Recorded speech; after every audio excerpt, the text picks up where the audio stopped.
आपण नांदेड जिल्ह्यातील एका जिल्हा परिषद शाळेची यशोगाथा पाहणार आहोत, जिथे एका नाविन्यपूर्ण उपक्रमाने विद्यार्थ्यांच्या शिक्षणाची पद्धतच बदलून टाकली आहे।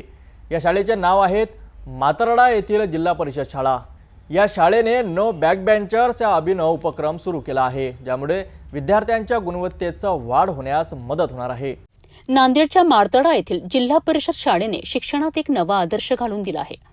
मुख्याध्यापक रवी ढगे यांनी मल्याळम चित्रपटातून प्रेरणा घेऊन नो बॅक बेंचर्स हा उपक्रम सुरू केलाय। या उपक्रमांतर्गत वर्गातील विद्यार्थ्यांच्या बसण्याच्या पद्धतीत मोठा बदल करण्यात आलाय। आता विद्यार्थी पारंपरिक पद्धतीने सरळ रांगेत न बसता यू आकाराच्या व्यवस्थेत बसतात। यामुळे कोणताही विद्यार्थी मागे राहत नाही आणि प्रत्येक विद्यार्थ्यांवर शिक्षकांचे समान लक्ष राहते। नमस्कार, माझे नाव मारुती ज्ञानेश्वर शिंदे, मी इयत्ता 7वी मध्ये शिकत आहे। आमच्या शाळेमध्ये यू आकाराने बसण्याची पद्धत निर्माण केली आहे आणि त्या पद्धतीमुळे जे मागे बसत होते ते आता सन्मान बसत आहे आणि ज्यांना वाटतं की मी मागे बसून पुढे बसाव, आता कोणाच वाटत नाही की मी मागे बसतो पुढे बसतो असं वाटत आहे। त्यामुळे विद्यार्थ्यांना पण फायदा होतो की माझा अभ्यास वाढला आहे, तर वाटतं थोडं त्यांच्या मनामध्ये येतं की माझा अभ्यास वाढला, मी आता हुशार झालो। म्हणजे जेव्हा ते पुढे बसत होते त्यांना वाटत होतं की मागाचे म्हणत होते की पुढच्यांनाच हुशार आहे तर सर त्यांनाच बोलतात, मागाच्यांना का बोलत नाही। मग त्यामुळं आमच्या सरांनी एक आव्हान केले की संपूर्ण वर्गांमध्ये यू आकाराने बसण्याची पद्धत काढावी, म्हणून अशा पद्धतीमुळे संपूर्ण वर्गांमध्ये यू आकाराने बसण्याची पद्धत निर्माण केली आहे आमच्या सरांनी। आणि आम्हाला वर्ग खोल्यांची कमी होत आहे, त्यामुळे आम्हाला थोडा वर्ग खोल्या जास्त पाहिजे आहेत। या बदलामुळे पाठीमागे बसलेले विद्यार्थी अभ्यासात हुशार नसतात ही जुनी कल्पना आता मोडीत निघाली आहे। पूर्वी पुढे बसण्यासाठी विद्यार्थ्यांमध्ये होणारे वादही आता थांबले आहेत। या नवीन आसन व्यवस्थेमुळे विद्यार्थ्यांनाही खूप आनंद झाला आहे। विद्यार्थ्यांच्या मते आता शिक्षकांचे लक्ष प्रत्येक विद्यार्थ्यांवर असल्याने त्यांच्या शंकाचे निरसन लगेच होते आहे। मुख्याध्यापक रवी ढगे यांच्या मते या उपक्रमामुळे विद्यार्थ्यांची गुणवत्ता निश्चितच वाढेल।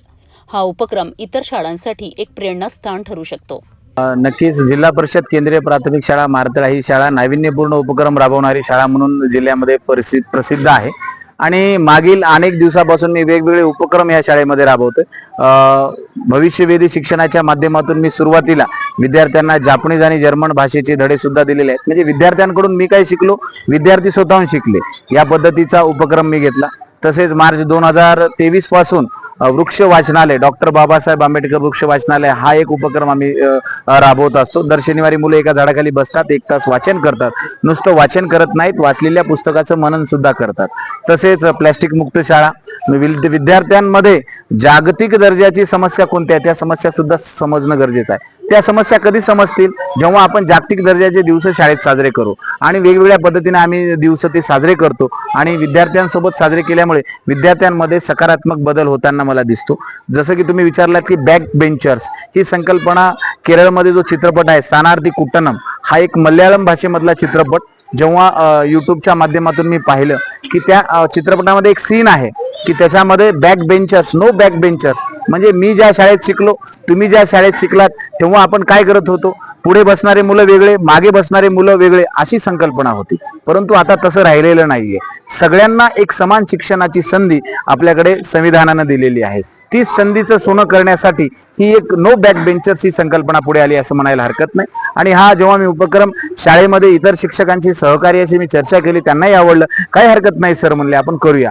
आणि हे संकल्पना राबवत असताना प्रत्येक विद्यार्थ्यांकडे आमचं लक्ष जातं। आज जे विद्यार्थी अभ्यासात मागे होते ते मुलं आज पुढे आलेले आहेत, म्हणजे एक समान शिक्षण त्यांना मिळत आहे। गुणवत्तापूर्ण शिक्षण देण्याचं काम या योजनेतून झाले असं मला वाटते आणि मोठ्या प्रमाणावर मुलांना आनंद निर्माण झालाय। ते मुलं आनंदानं प्रत्येक गोष्टी शिकतात। आणि जे नो बॅक बेंचर्स मध्ये अजून एक फायदा सांगायचा असेल तर शाळेमध्ये जिल्हा परिषदच्या जे पटसंख्या कमी होत आहेत त्या पटसंख्या याच्या पुढे कमी होणार नाहीत, कारण अभ्यासात मागे असणाऱ्या मुलांना शाळा नकोशी वाटते, पण ह्या योजनेमध्ये मुलांना शाळा आवडते, कारण शिक्षक आणि जो कोणी असेल तो त्या विद्यार्थ्यांपर्यंत पोहोचतो आणि त्याच्यामध्ये सकारात्मक ऊर्जा निर्माण करतो. एखाद्याला लढ म्हणण्याची एक प्रेरणा देण्याचं काम ह्या योजनेत होते. कारण आपण प्रत्येक विद्यार्थ्यांच्या टेबलपर्यंत जातो, त्याची वही तपासतो, त्याचं काय चुकले ते सांगतो. मग त्याला वाटतं की सर माझे आहेत आणि ही शाळा माझी आहे, ही भावना निर्माण होण्यासाठी ही संकल्पना नक्कीच यशस्वी होताना दिसत आहे. मी आपल्या माध्यमातून राज्य शासनाला विनंती करेन की आपल्याकडे विद्यार्थी संख्या जिथे जास्त आहे तिथे ही योजना राबवायला कुठेतरी अडचण निर्माण होते. तर भविष्यामध्ये आपल्याला जिल्हा परिषदच्या वर्ग खोल्यांचं स्ट्रक्चर सुद्धा बदलावं लागेल. मोठ्या प्रमाणात जर वर्ग खोल्यांची लांबी रुंदी जर केली तर जास्तीत जास्त विद्यार्थी सुद्धा या योजनेमध्ये सहभागी होतील असे मला वाटते. तर अशा प्रकारे नांदेडच्या मातर्डा शाळेने एक लहानसा बदल करून शिक्षणाच्या क्षेत्रात एक मोठा सकारात्मक परिणाम घडवून आणला आहे. नो बॅकबेंचर्स सारखे उपक्रम केवळ शिक्षणातच नाही तर विद्यार्थ्यांमधील समानता आणि आत्मविश्वास वाढविण्याचाही मदत करतील. पुन्हा भेटूया अशाच बातम्यांसोबत. नमस्कार.